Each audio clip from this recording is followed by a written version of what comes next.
This is a video about disassembling a fixed seat depth sail chair such that you can upgrade it to an adjustable seat depth sail chair if you happen to acquire some parts aftermarket.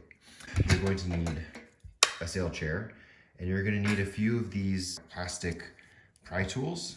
I'm going to be using this end. I'm basically propping the seat upside down. This is the other side. Same thing. So you're going to pry this open,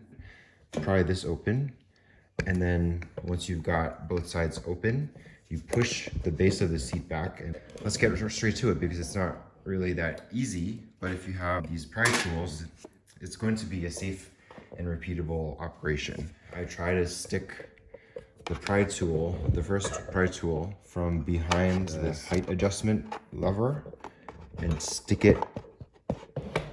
You'll see it coming in from behind,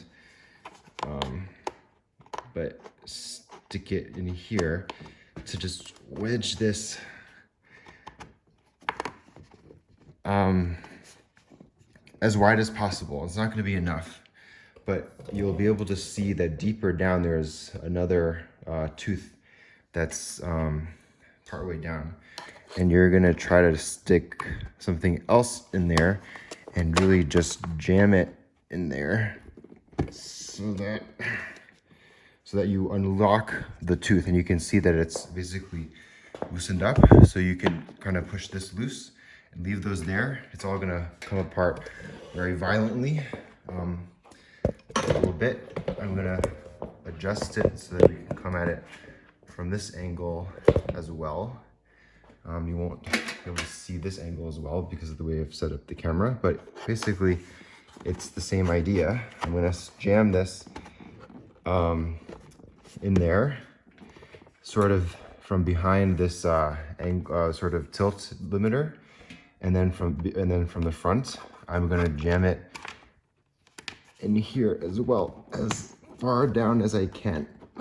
So that probably isn't enough, but I'm gonna give it a push. So I'm gonna give it a push, and hopefully it'll all come apart. So we've got 4 pry tools. I'm gonna push it. So that this side is apparently pretty free, so that's good. The other side still needs to be adjusted.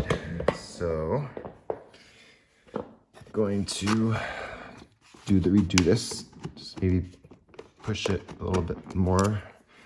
I can see a little gap there. Just gonna jam it in there as deep as I can and try again. So I don't think this is gonna do it either, but let's give it a try. No, that didn't do it. But this side is pretty good. This side is pretty. Actually, no. I could do a better job here. Gonna get this.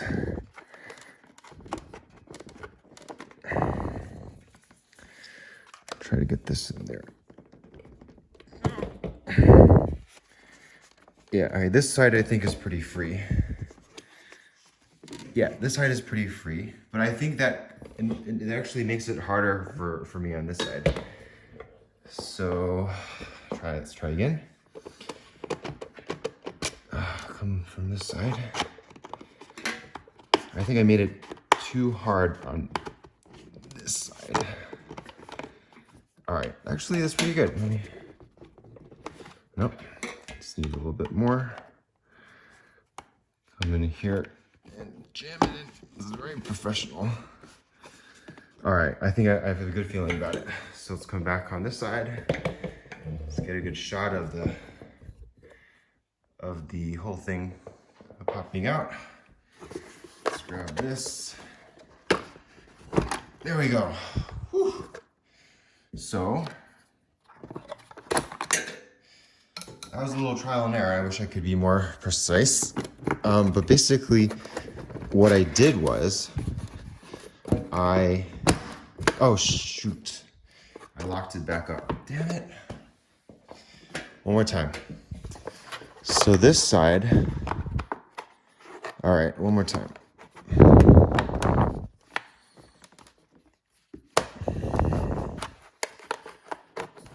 stick this in there.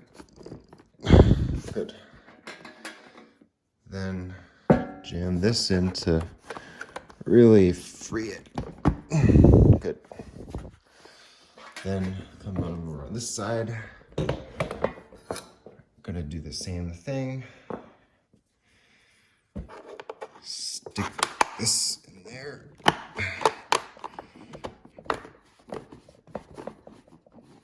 And then this fourth tool, stick this in there as well.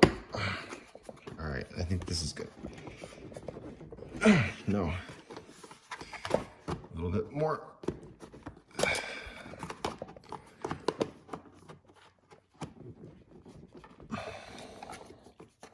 Really get this in there. All right, so I think this is it. So we'll give it a push. There we go. So there we go. Now the only problem is I kind of got this stuck. Okay, good. So what you'll be able to do now is the last step is the simplest one. So now that you've adjusted the seat depth, basically this is the seat sort of in the deepest step. You can get a really good view of the teeth. You can get a really good of the teeth. So what I'm gonna do is